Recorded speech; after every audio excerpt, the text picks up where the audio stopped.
Hi there, this is Two Legs Better. Welcome to my channel. Today we talk about the Heisman Trophy, the 2025 Heisman Trophy, and the psychology behind some of the things. And so first, I want to watch this video clip with you. And this is a game that's Indiana, number 2 Indiana, visiting Penn State. And this is the fourth quarter. There's only 41 seconds left. And that's the third and goal. That's basically the last chance because they are trailing by 4, so they have to get 7 points to at least the 6 points to win the game. So let's take a quick look. Mendoza in trouble. It's out. Touchdown! Wow! Oh, wow, play. Unbelievable. Give him the Heisman Trophy now. Okay, first of all, that's a great catch. Okay, Omar Cooper Jr., that's a great catch. And that was a very good throw as well. Now, what I have an issue with is what Johnson said, give him the Heisman Trophy already. Now, Heisman Trophy, do you know what a Heisman Trophy is? If you are a football fan, you should know what Heisman Trophy is, but I still want to give you a brief introduction. Heisman Trophy is almost like a Ballon d'Or. Like a Ballon d'Or in the football world, the real football world, or soccer, you know. And now look at this is the Heisman Trophy, and it has been awarded since 1935 to the top player in college football. Remember here it says top player, so it's basically the best player, and some people say outstanding player. What it means is up for interpretation, right? But this is the most prestigious awards in American football. So that's the thing that everybody knows, everybody wants. And this year, you look at here, that's number 15, that's Indiana's Fernando Mendoza, and he's one of the front runner. And behind that is number 10, Julian Sayin from Ohio State. Now, I'm an Ohio State fan, so I watched all the games played this, carefully multiple times this season. So I follow Julian Sayin a lot. So that's part of the reason I do this video, but that's not the only reason. I do this video because I have a psychology background. I study human biases, and I see a lot of these things. It's just so fascinating. Okay, it's like what Johnson said. What was said in the video was that just give him the Heisman Trophy already. So it makes you feel like it's Mendoza's to lose now because he's like the front runner or something. But is that the case, right? I mean, if you look at well, for one thing, let's first take a overall look. Let me give you an example here. Let's say you're at work. Okay, you are the boss. Let's say you are the boss. You are responsible to select the top performers of your company, and you have 2 employees. One consistently perform as the highest level, always the best. The sales always at the top, and there's another employee who is very good, near the top, but not as good as the other one in general. However, at one point, 1 month or 1 quarter is too big, maybe one week, that guy performed brilliantly. Who would you give the award to? Do you give it to your consistent performer, the top performer, or you give it to the other one that's generally good, but occasionally flashy? So which one would you give it to? What would be the fair selection here? Now, if you look at, this is the quarterback statistics. The number is the font is very small, so I'll just explain it to you. So you can see at the top, that's top 1 and top 2. That's Julian Sayin and Fernando Mendoza. and from Indiana. I just focus on these two, but there are others in contention as well. Okay, but these two are the top. And then you look at the pass efficiency. So Julian Sayin is 192.6, and number 2 is 178.6. That's a huge difference. You can see number 3 is 176. That's only a small difference between 2 and 3, but there's a huge gap between 1 and 2. Now, the passing. So Mendoza played 10 games and Sayin played 9. So you can compare the attempt and completion. You can see the pass attempts are similar, but the completions have a big difference. Julian Sayin completed 80.7% of his passes. That is leading the football world, possibly ever. The previous one was held by, I think, Bo Nix. That's 78.7%. And this is 80-something. In another word, this is historical. The football world has never seen such completion percentage yet. It's over 80%. That's like you try to throw a paper ball into a trash can and see how many times you miss. Okay, it's like he only missed 1 out of 5 on the football field with a bunch of people trying to kill you. It's just amazing. It's unheard of. That's what it is. And Mendoza is pretty good too, but 70-some percent, 74%, 73, 74. So, and then the INT interception is similar, passing yards similar. Julian Sayin a little bit more, but not by a lot. And TDs are similar. So if you look at the numbers, I would say Julian Sayin is the consistent player that's consistently better than Mendoza here. Now, you could say, oh yeah, but Ohio State has such a great supporting cast. Julian Sayin has the greatest team surrounding him, so no wonder his stats are better. Well, is that true though? Is that true? Let's take a look, okay? If you pay attention, you should know that there's something called Joe Moore Award. Joe Moore Award is awarded to the nation's top offensive lines. Offensive lines are the 5 big men in front of the quarterback that's protecting the quarterback and providing the rushing. Of course, a lot of that has to do how successful the team is in terms of rushing. But it's still an award to evaluate the quality of the offensive line. So you can see that out of the 10 semifinalists, there are 4 from Big Ten. That's Indiana, Iowa, Michigan, and Oregon. So you can say Ohio State is not in there. So Ohio State at most is the number 5 in Big Ten only. At most number 11 in the nation. So it's not as good as Indiana's offensive line by any stretch. So no matter how you stretch it, you can't say Ohio State has better offensive line, at least not in these people's eyes. It's serviceable, but I wouldn't say it's the best. Now, that's the offensive line. You can say, all right, so the other one you want to look at is the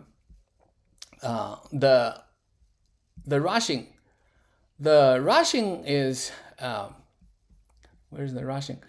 So the other one is the rushing stats. The rushing stats is, you could say, well, let's see. The other one is the rushing stats.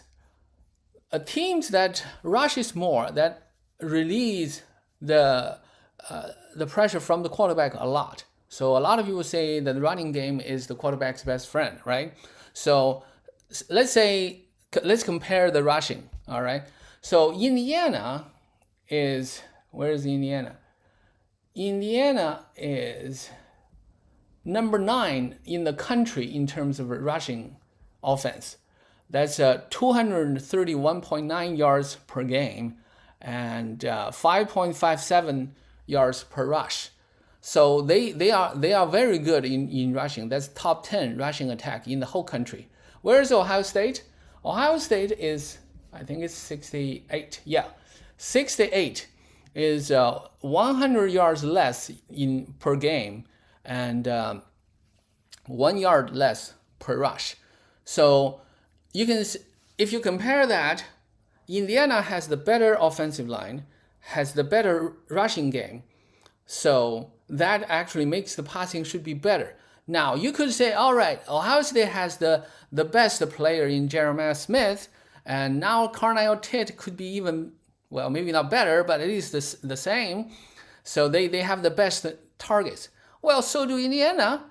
And if you look at it, the best receivers in the country, that's the Biletnikoff Award.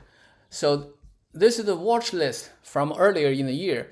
So Ohio State has 3 players on that for sure. They have a Jeremiah Smith, and Carnell Tate, but also Max Clare. But Max Clare truly underperformed. I think he's trying to develop his passing. He's blocking more than catching. So he didn't have a great stats. So he's not going to be really considered here. So there are 2. But there are also 2 from Indiana.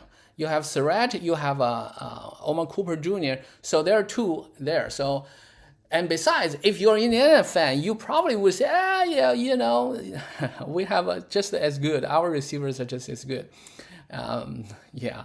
Well, I personally think Tate and Jeremiah Smith is better, but not by a lot. Probably similar. So in that case, you can say you compare these 2 quarterbacks. You compare to these 2 quarterbacks. They have Fernando Mendoza actually has better supporting cast, arguably, compared to Julian Sayin.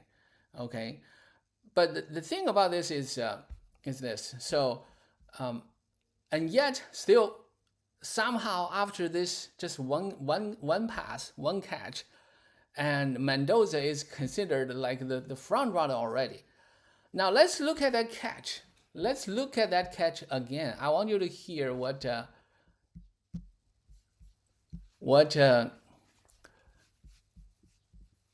Joe Collette has to say about that. Okay. And he would never admit it, but I think Mendoza was basically throwing the ball away. Like my guy or nobody and probably nobody. But it's like the safest throw you can make right there to go that high. Like he's not really trying to complete the ball.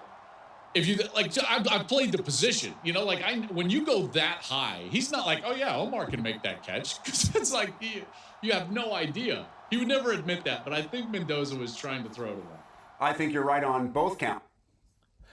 Okay, I agree too. I think he's I think it's a throwaway as well, but that's a good play. For quarterbacks, it's good to throw away, just better than, because that's a 3rd down. You still have one more chance. So you throw it away. Either your guy can catch it or nobody catches it, and then you can have another shot at it. So now the question is this: if you look at that, it's a great catch. I have no dispute about that. It's a great catch. It's very high, picked it from the air, and then it's very slight margin of error there, so that's a great catch. Now, if it's a great catch, if the ball is a throwaway, why should we give the Heisman Trophy to the thrower, to the passer? Okay, it just doesn't make sense. Give it to the receiver. The receiver made the great play, not the quarterback. The quarterback did something he was supposed to do. So, right? And also, if you look at that, that is the they're talking about Heisman moment or something, So the basic argument is that, because he has to make that throw, otherwise they lose. No, he didn't. He has another shot at it. So that is moot. That is, wrong.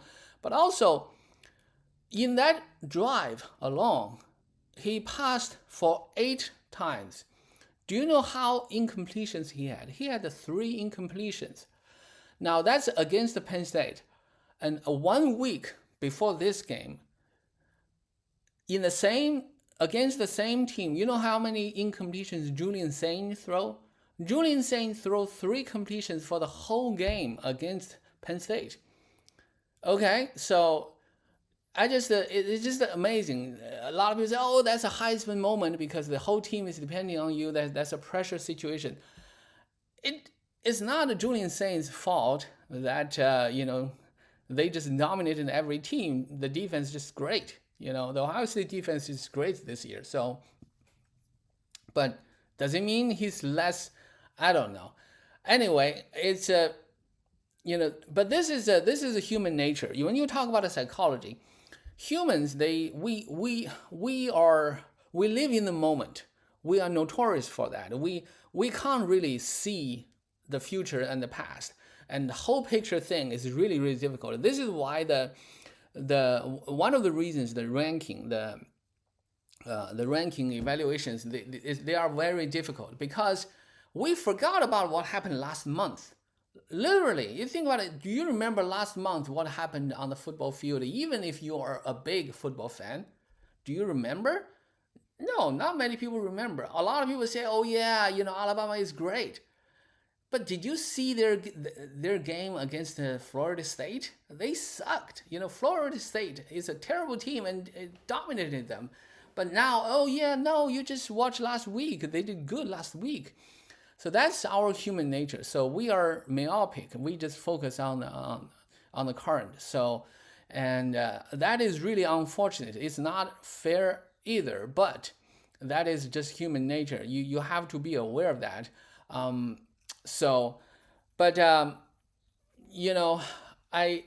don't want to dwell too much on that, and just try to point out the human nature on this. Now, to finish this episode, I want to show you a couple plays, 3 plays from the Ohio State Penn State game by Julian Sayin. Okay, look at this one. This one, Ohio State leading 10-7. Okay, now it's not like they are trailing. It's not in the fourth quarter. It's only the second quarter. But I would argue it's still a pressure situation, right? It's still a pressure situation, because if you score, then you have a bigger lead. If you don't score, then there's a chance the other team can catch up, right? So anywho, let's take a look at this play. Penn State showing blitz again. Snap to Sayin. Fakes a reverse. Looks to throw from his own 45. Slings that deep down the right side for Carnell Tate, who runs under it and grabs it and lunges into the end zone for a touchdown. So this is one of the plays in that game against the Penn State. Okay, argue all you want. It's a great throw. You may say that is underthrow. It's not underthrow. It's throw to the outside shoulder of Carnell Tate. There's no way the defender can get it, and it also has hand time so that the receiver can adjust. That's a great throw by any means. That's a great throw. It's not a mistake. He did that intentionally. This is how brilliant Julian Sayin has been. His throws are just not just on target. It's deliberate. The placement, the speed, the trajectory is all deliberate. It's just it's amazing to watch. Now let's look at the next play. The line and Jackson in the backfield. And by the way, before the next play, this is the start of the second half. What happened was at the end of the first half, there was a fumble by C.J. Donaldson. So Penn State had a short field and scored, made the score 14-7. So they seem to have the momentum. And now the second half started. If you don't score, they come out and score again. Your team will trail. So that's a lot of pressure too. It's not fourth quarter again, but it's a lot of pressure too. Let's see. Next to quarterback Julian Sayin. And Sayin back to pass from his own 30-yard line. Looks and he fires deep down the right seam for Carnell Tate. Got it to the 20 of Penn State, to the 10 and to the 5. He is taken down. This one is also a brilliant throw. You could say, oh yeah, he's wide open. No, he wasn't. When he threw it, he wasn't. He was, But anyway, there are lots of details in this play. You can find out many other details about this, but it's a great throw. So I want to show you one more. This is in one game, okay? This is in one game against the same team that Mendoza just just completed. So let's see. This is another one. In this one, of course, there's a bigger lead. That's 24-14. Carson Hinsman over the ball with his right hand on it, snaps it to Sayin, drops back at his 12. Sayin looks, and he rifles that down the right side. Jeremiah Smith got into the 35 of Penn State, taken down to the Nittany Lions 20-yard line. Stopped by safety King Mack. It's a first down pickup and a big one through the... Okay, so now the purpose of this episode is I just feel amazed by our perceptions. It's like Heisman. Heisman Trophy is award, but it's also voted. It's voted by media members and other people. I think there are some former players. I don't know exactly the voting process, but it's voted. Whenever you have a vote, it's almost like an election. You have a vote, that's personal opinion. So people want to be able to justify. If you want to justify Julian Sayin's getting the award, you probably say, he's accurate, his number is great. But people are also kind of a visual. Do you have any visuals? Can you point out and say, oh yeah, see, remember that play he did? He actually had many highlights. He threw a great ball in the Texas game. Texas was the preseason number 1. It was supposed to be a marquee game, and that's the second score. Of course, it's not the fourth quarter comeback kind of score, but it was still a tight game and a great throw there.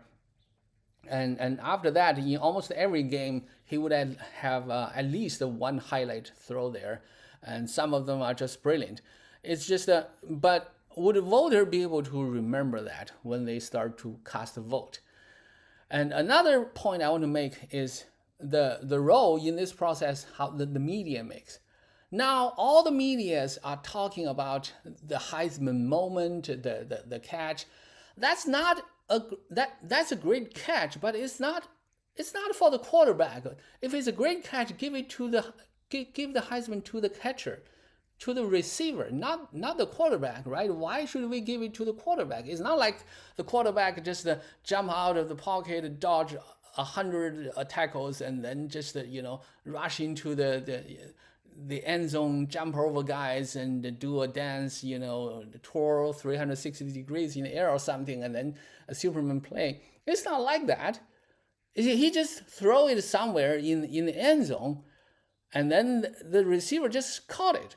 So it's just but it's human nature. When you have a public, a lot of people, they don't really pay attention to a lot of the details, particularly because most of the Buckeyes games are not exciting in the second half, because usually in the second half, Ohio State already demonstrated the dominance, and a lot of people would turn their heads away. So, but it is what it is, and I hope you watch my video, you have a better appreciation of the problem.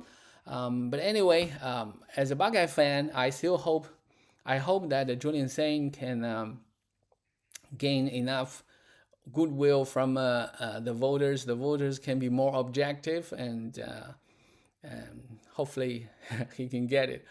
Anyhow, so this is 2 Legs Better, and please subscribe, and please come